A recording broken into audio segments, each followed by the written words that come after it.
A practice like Maha Sri Yaga is truly an extraordinary undertaking, and there's a really vast, grand aspect of the preparations and origin, and then also something very human that we can relate to.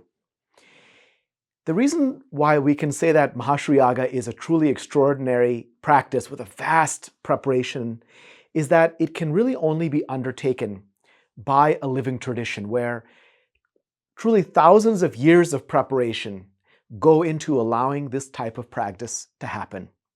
Successive generations of practitioners that build towards a critical mass of spiritual understanding and momentum. And this is what it means for a tradition to safeguard these rare practices, to preserve the mantric wisdom, the power of mantra in a living, awakened form. So the roots of a practice like this are ancient, perhaps in their seed form, that a tradition keeps the seeds of mantras alive. It keeps the vision for how the need for spiritual awakening and a deep spiritual nourishment of collective consciousness, the need for that and the potential for it. It keeps it alive. And that's what's passed on generation to generation. And at the appropriate time when the need is great, when there's an opportunity to serve creation through practices like Maha Sri Yaga, then they're brought forward. So the only reason why we're able to envision this practice today is because it's been passed on to us in the living tradition.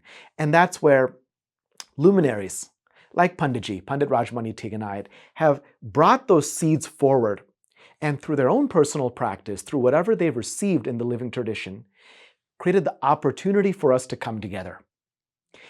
On a practical basis, what have we done to prepare for Maha Sri Yaga? There's been several decades of group practice already undertaken that allows us to reach where we are today.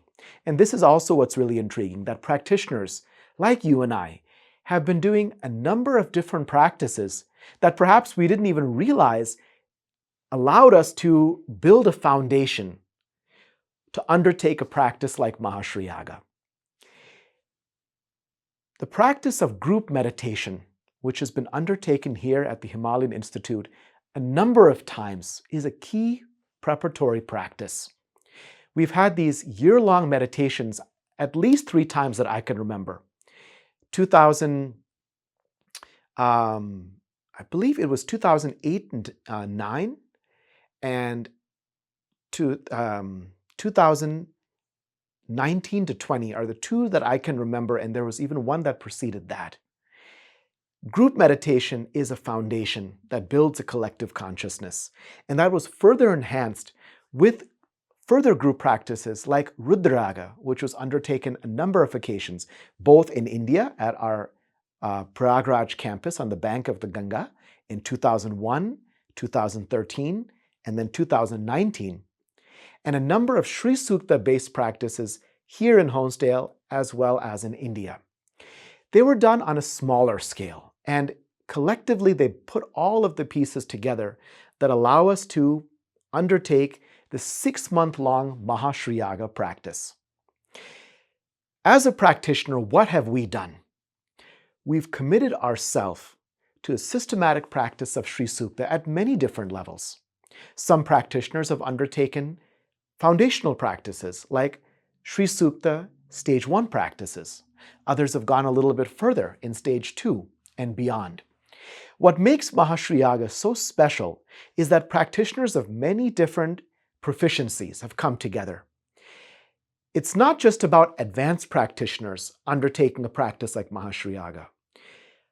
Everyone across the range of proficiencies needs to come together, because the most important thing here is the intensity of our collective intention, the desire to nurture collective consciousness, as Panditji calls it, to restore the vibrancy of the human spirit and the natural world.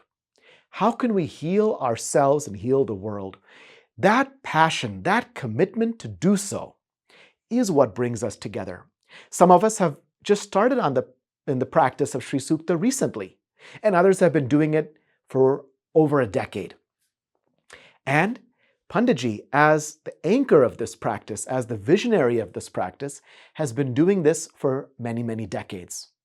But even more intriguingly, the living tradition from which we come, where Panditji is bringing this wisdom from, has been undertaking Sri Sukta-based practices and related practices of the Sri Vidya tradition for thousands of years.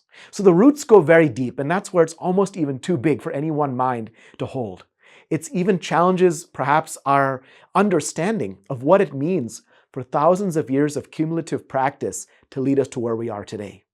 It's awe-inspiring, it can be a bit mystical, it can even challenge our conventional views, and that's what makes it so intriguing. That's what the roots are. And the trunk and the branches of this tree are much more easy to understand, where practitioners like us who might just be beginning can find our place. Practitioners who have been working hard for many, many years can find their place. All of us together have a role. When we practice with a common intention, when we practice a common set of meditative practices, mantra recitation practices, specifically Sri Sukta, we have shared understanding. We can practice together, and the hidden potential of Sri Sukta can blossom in an extraordinary way. And that is what Maha Sri Yaga is all about. Very, very exciting, and all of us have prepared. All of us are desiring to do something to bring this to the world in a unique way. That is the key preparation that we need, and that's the passion that'll drive us forward, that'll bring Maha Sri Yaga to life in a very human way as we practice together and do these mantras together and meditate together in India next year in 2025. And at a more esoteric sense, it is what brings this practice to life from a very, very profound place, from a living tradition's perspective, so that we can do something for the world that normally isn't possible, to really restore collective consciousness and bring forward positive change that can lead all of us forward. That's the vision of Maha Sri Yaga.